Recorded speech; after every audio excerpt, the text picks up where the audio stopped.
Do you all remember prior to coming to earth where there was a battle in the heavens and a third of the host of heavens decided that they did not want to follow divine order and spiritual law, and therefore they were cast out of the heavens? And because Creator loves all beings, Creator gave a certain realm to these beings who were cast out of the higher dimensions. These beings are known as the Nephalim and the fallen angels. Sometimes they're called the Watchers, and also they're called the Nibiruians, the Anunnakis. There are many different groups of them. They went off and began to live in other kingdoms or other dimensions. They were given their own domains, their own planets to live on. These beings were commanded not to enter the Earth realm, as Earth was designed to be a utopian planet that was a heaven on earth, Gaian utopia, also known as Eden. But these beings again rebelled and entered into the earth and began to mate with the human women. Over the history of humanity has been suffering greatly since the beginning of time and since the fall during the Garden of Eden. And although some of the stories that you've heard throughout history aren't the full complexity of the story, they still tell the story of how humanity fell. Humanity fell by the influence of the fallen ones. Now, as we're in this timeline for humanity, we're in the Great Awakening, and this is the time for humans to restore their original angelic blueprint that was long stripped away from them. But as we're going through the ascension process, we're in another timeline, much like the one in the beginning where a third of the host of heaven fell.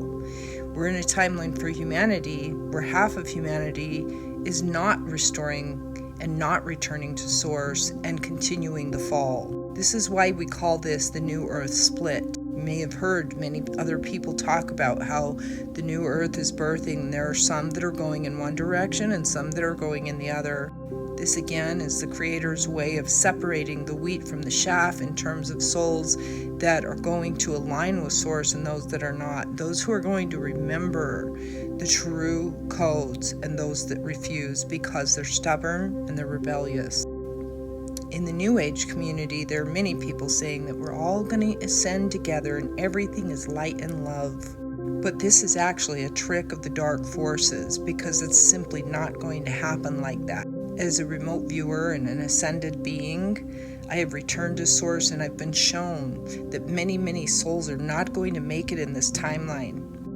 But I don't want you to worry because there are many souls who will be able to be given opportunities over a period of history or over a period of future years to try to correct themselves.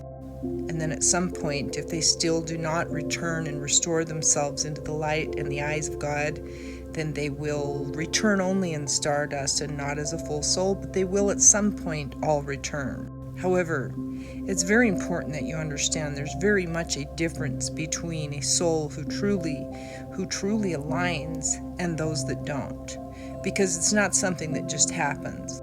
Imagine, if you will, that you're in a classroom full of a bunch of children and some are working very hard to get good grades and they're learning everything and they're studying every day, and then some of the other kids are absolutely refusing to do their homework and they're spatting at the teacher and they're rebelling against everything that needs to be done. If you're the teacher, are you going to allow all of the kids to get to the same place if they aren't doing the same work? This just is not how it works. Entering into the kingdom of heaven has to do with frequency, yes, this is absolutely true. But along with frequency comes a whole lot of spiritual work and spiritual alignment and wisdom. And these things cannot be faked. These are angelic codes and angelic teachings and freedom teachings. These are teachings to help your soul realign back to your divinity, to help break you out of the prison and the illusions that you live in, where you are living in this fallen angelic templating. Do you look around at your world and see that it is all good? Or do you look around and see that it is all bad? Or do you look around and see that there's a little of both? And if that's the case, then do you understand how to tell what is what?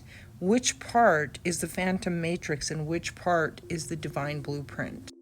This is the homework. This is the homework that each soul must do in order to align. As we move towards the ascension process, there will be work to be done for each and every soul.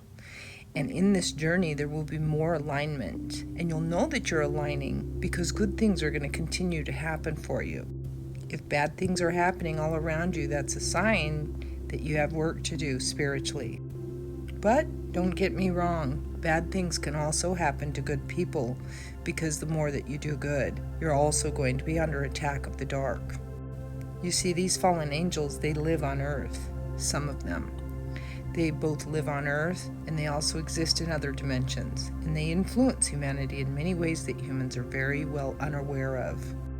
Now we're walking through another timeline where another split off is going to happen. And the souls that aren't aligning with Source again in this timeline, they're also going to go into an even lower dimension. But again, don't worry. They'll have time to work things out there. It'll just be harder for them. And that's for their highest good. Source doesn't do this to punish anyone. People do it to themselves. They're falling. They're falling from grace. It's not Source that's pushing them out. However, Source does not allow one to enter into the kingdom of heaven when their energy or their frequency is too low. And the dark ones know this, and therefore they feed on it.